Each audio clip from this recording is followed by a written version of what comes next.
Yeah. There's nothing quite as fun as being forced into using a character. I love how we're still in the power-up state from before. I was gonna say, yeah, I'm still bursting. Lol.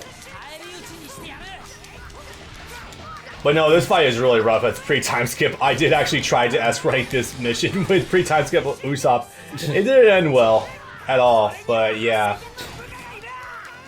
Especially with an underpowered Usopp. Oh boy. Especially when he's in baby mode, because it's your first stage with him. Yeah. Like the game naturally assumes that you try out more characters, but no, literally Luffy is. That's the thing about this game. Luffy is literally like the one character you ever really want to use because your first playthrough, all of the skills are way too goddamn expensive. He's also the only constant. Yeah. Because you're not going to be seeing the Straw Hats in any of the next chapter. Like there's maybe 4 stages where you can choose to play as Zoro or Sanji. Yeah. Most of those don't even come until Dressrosa or Wano.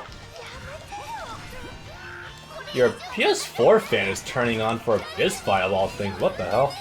Fire effects, if I had to guess. Yeah. Or maybe it's just warm in here and it's just trying to cool off. I don't know. No, I don't think it's that. I've never had that particular issue. Yeah. Also, he's not doing any damage to me. Nope. Oh, hey, there it goes. Well, I mean, yeah, the fucking somewhere between difficulty and stats, yeah. And now neither is he. Okay, I guess we've gotten to the scripted part. Or he was over there. There's that there, guard break. Oh yeah, that's a mechanic now. All of the bosses and some generals have the shield mechanic from Arslan, the Warriors of Legend. Some generals, literally all generals have it. I hate it so much. This is also newly rendered because the lighting is different. The way it worked in Arslan was every boss had a shield. You had to knock down the entire shield bar before you could do any damage. It was only down for like 10 or 15 seconds. Had to do as much damage as possible. If you didn't kill them before, then an extra full shield bar went up. And that would keep going in a cycle until you did kill them. And some bosses could take multiple minutes that way. Yeah, no thank you. That's one of the only failings of that game. I still like the transition system, though. In this game, thankfully, even if their shield is up, you can still deal some amount of damage. You still do like half damage at maybe, but yeah, it's well, I find more egregious how fast to get it back. Holy crap! Yeah.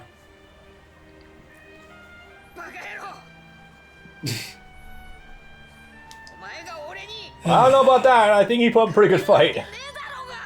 He did manage to damage you, and that's more than you can say for most people that Luffy's fought. Was that impact dial the one that like multiplies the damage that gets dealt back, or was that just like the straight absorption deal back dial? The impact dial is one that absorbs and deals back damage at the same amount. The reject dial is the dial that deflects damage by 10 times. Yeah. That's the one the Wiper used against Shura, Eneru, and to destroy Giant Jack. Yep. One shot was supposed to kill the user. He used it 3 times in like 2 hours. Yep.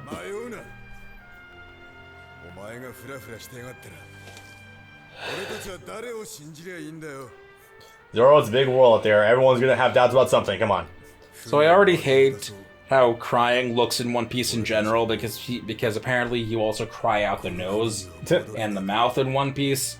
It looks really disgusting in 3D. I don't mind it because I know it's exaggerated, but yeah, it's not great in this game at all. There you go. I know you're gonna need a break from playing Usopp. Oh god, wait a minute. This is the same night where Robin also jumped ships, so I'm gonna be playing a pretty long level. That depends on who you play as. Also, the third stage is one where I have to play Usopp again, fighting against Rob Lucci. In the to be fair, that is not water garage. That is not the worst thing ever. Like that it's level shorter. is It's only one okay-ish. room. It doesn't feel that bad. Maybe it's because there's other enemies there, so you can also raise up the rate at which you get your Musos back faster that way. Yeah. But I've never felt it to be too terrible. Not a great day for the boys. First, Usopp's fucking off with the going merry, and oh yeah, it turns out Robin is also gone. Huh. Weird. It's strange to think that they walked out of this arc with everyone back and +1. Impressive how that happens. Everyone's all present and accounted for. Hell, we even got a new guy. Yep. Everything worked out in the end. And Iceberg, and Sir not appearing in this movie. And there's our generic old school fucking pirates. I don't even know what the third guy is supposed to be based off of. I think he might be the worst one. So Robin was a suspected attacker, and the funny thing is that she was in fact there, but I don't think she was trying to kill him. Just send the message, pretty much. She was the first one sent ahead of the others, ahead of CP9. Yeah. To ask questions about the blueprints of Pluton, and also she had a personal question, something about poneglyphs, I think. Yeah. Robin was also in one of those weird fucking dress-ups with the full mascot mask. Yep. That was really funny. Okay. And she keeps it on the train too. Yep. Because that looks amazing with Usopp also inside of it. Okay. We're going to have some fun. I'm gonna debut the dumb bullshit. Which one? How strong Gear 4th is when you actually use it for crowd clearing. Ah. Well, I'm going to kill this level in not even 5 minutes. Go for it. Absolutely. So, I guess since we have actually shown Frankie proper in a cutscene now, I guess we can start to talk about this, or I'm going to start to talk about this in a little more detail. Yeah, despite how great Kazuki Aoi is, like, fucking Jesus, like, some of the lines he delivers in this game are supremely phoned in. I wouldn't be surprised if like they do in the English versions, most of the lines are just straight holdovers. Even then, like, whenever he proclaims super in battle dialogue, like, he sounds like it's like kind of like almost like whisper screaming, where like you exclaim. So dub screaming. It essentially, like it sounds like one of those ones where it's like you're trying to exclaim it, but you do so super softly, so there's no punch at all. Oh god, night times. It's a 16-year-old recording an abridged series, but they're recording it. They're trying not to wake their mom up, and they get in trouble. Yeah. Oh, hi there. When she breathes and the light comes up, it looks like she's almost has oiled up boobs. Yeah. Also, this scene was during the day. I know why they're doing this, because they're also trying to roll it in to how Sanji was the first one to catch on to what Robin was doing and catch the train before it left. Yeah. But those were two separate scenes. I think there's also them trying to catch... This happened before the fight with Usopp. Yeah, I think it's also them trying to catch up before Iceberg gets killed. Yeah. Alright, and this is also when everyone in Water 7 hates the Straw Hats, even though they loved them yesterday, because they think, well, Robin is one of them now. Robin just tried to assassinate the mayor. There was a whole plot by the Straw Hats, so now everyone in the city, including the Galila Company, is going to be after them, trying to kill them. Yeah. I love it when you immediately judge someone that's guilty by association. I mean, if they're on the same crew, I guess that's not that much of a reach. But if you go by the timeline presented by this game, Skype, it didn't happen, so she literally just jumped on and was like, hey, can I join you? Sure, I'm gonna kill someone now. Wait, what? Oh yeah, it's been maybe a week by the way this game presents things. Yeah.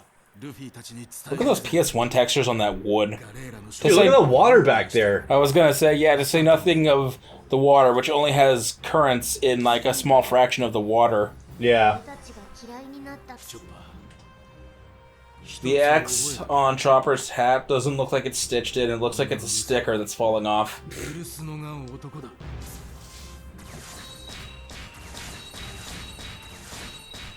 I love how you had to jump through all those every time you boot a mission up. No, you just gotta hit the options button and it takes you right to this menu. I keep fucking forgetting that. I'll eventually remember that off the top of my head.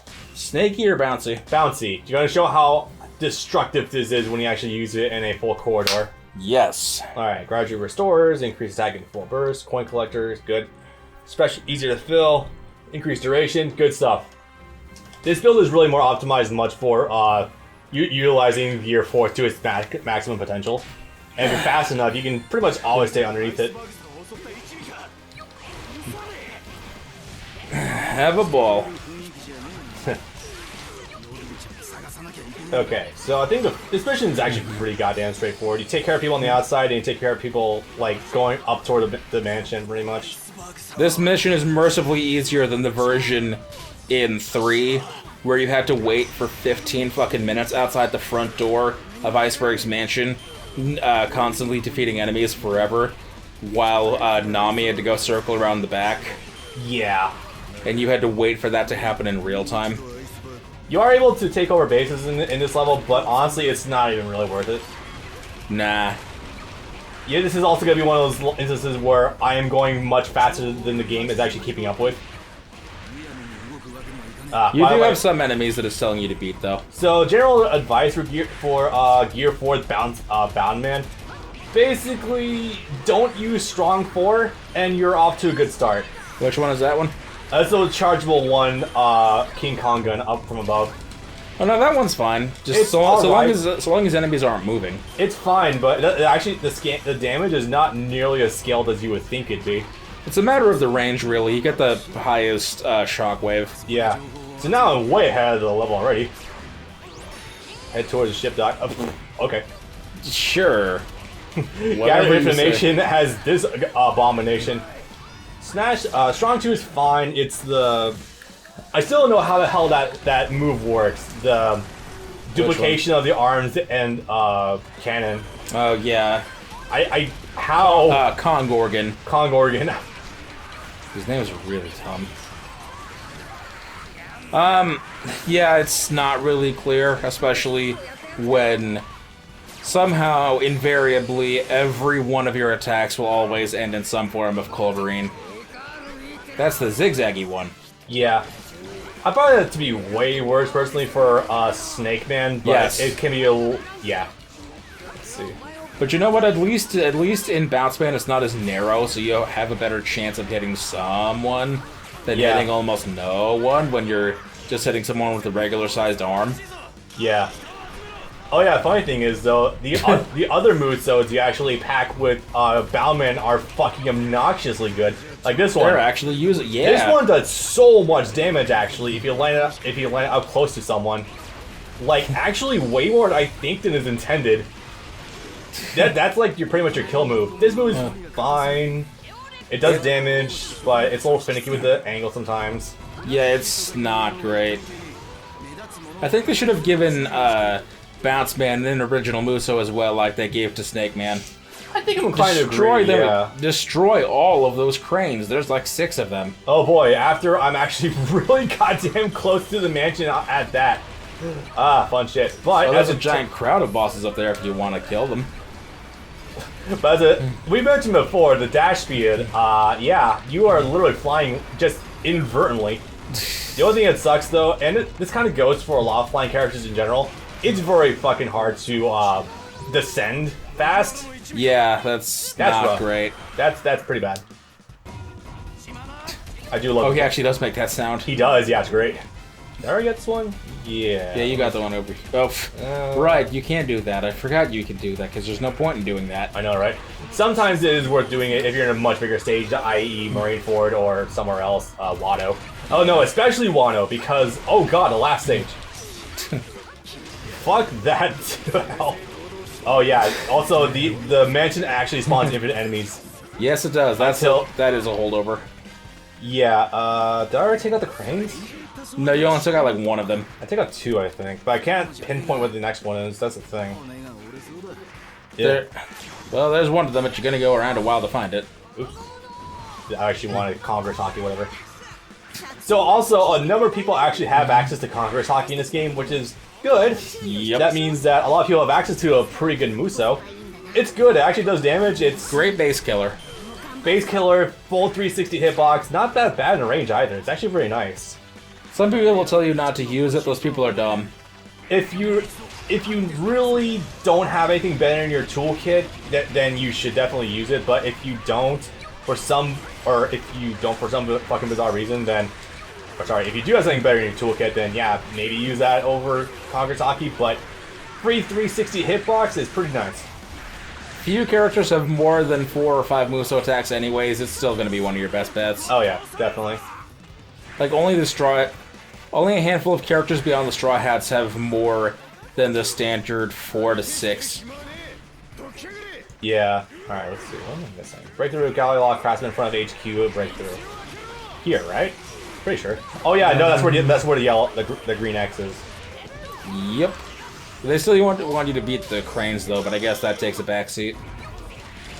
I think it's more an optional thing than anything else, because that draws out the actual like base commanders. Oh look, I'm at 3,000 kills. I've kind of been turning my brain off for this. That's how they do. That hitbox is literally like almost unreasonably massive from the ground, from the air to the ground with this. Oh look at this. Oh look, they all died. That's how you're going to be getting most of your S ranks in Treasure Log if you bother to do that, which you still should, if only for the sake of getting more coins and getting more money, which means powering up your characters faster. Yeah. Like, I'm definitely going to mess around with the DLC characters inevitably at some point regardless, but yeah. And boy, if that isn't a war of attrition, I don't know what is. Yeah. Not the DLC characters, most of them are surprisingly good. I'm talking about both Treasure Log and powering up your characters. That requires a verbose amount of money, yeah.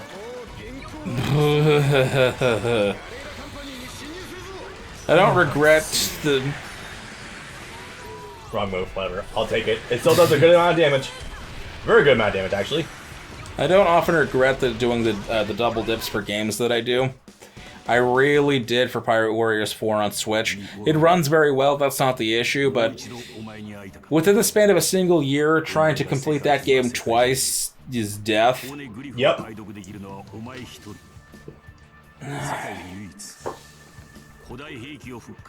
Oh yeah, so this is a little fun story. Yeah, Robin has... Conspiracy theories. Robin has a pretty good reason for having that 7 million bounty, despite her not being the most powerful character out in the world.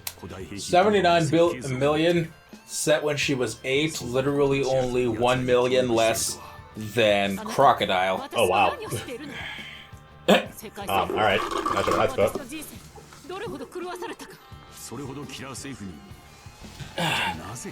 But hey, they said Navy again. Yep. Yeah, oh god, someday we'll eventually address the superweapons more, and maybe also get something more about the Void Sentry they have. The only weapon we don't know anything about at this point in time is Uranus. Because we know that Pluton is a battleship that probably still exists in its original incarnation, but can never be reproduced. Because Frankie burned up the blueprints that he was keeping in his chest compartment. That sounds like a bad idea when you're kidnapped. Right? He burned them up right in front of Spondum. That was funny. By the way, this is fucking hilarious because there's no iceberg model, so essentially she's just talking to a portrait. Yeah, that's great. If you were able to break the camera, you'd see her staring at nothing. Yep. Not I think Neptune is Shirahoshi, right? Neptune is her father. I think it's just called Poseidon. Oh. Shirahoshi is Poseidon. Poseidon is a living weapon. It's the ability to have complete control over sea kings and I think all sea life. Yeah, more or less. Which doesn't sound like a whole lot at first, but when you realize that each sea king is essentially the size of like its own kraken or like leviathan, which if you know anything about your Norse mythology is essentially world enders right there. So yeah, that's bad. Also having complete control of an army of them. That feel when Poseidon is essentially a Kekkei Genkai. That's weird. Yeah. Well, no, I don't think it's passed down through the generations because... That was. Because Queen Otohime was not the previous Poseidon holder. I don't think we know who was. We know who one of them was in the ancient past, but... I think it just gets transferred randomly. It's not entirely clear. The only one we don't know anything about is Uranus. All we know is that it is its name and nothing else. Some people speculate that not as the planet Uranus, but that it might actually be something in space. That's how it might tie back around with Eneru being on the moon thing. That'd be some metal shit if it's like a fucking satellite laser. Dude, that'd be dope, actually. The twin satellite cannon from After War Gundam X. Yeah. Yeah, that would actually be kind of nuts. I'm not gonna lie. That sounds like a Yu-Gi-Oh card right there. But yeah, no, Ray Raptor Satellite Cannon Falcon. I just want to eventually get some insight as to like how the weapons work tie back to the Void Sentry, because it's obvious that they have to have originated from that. Some sort of mass destruction is the.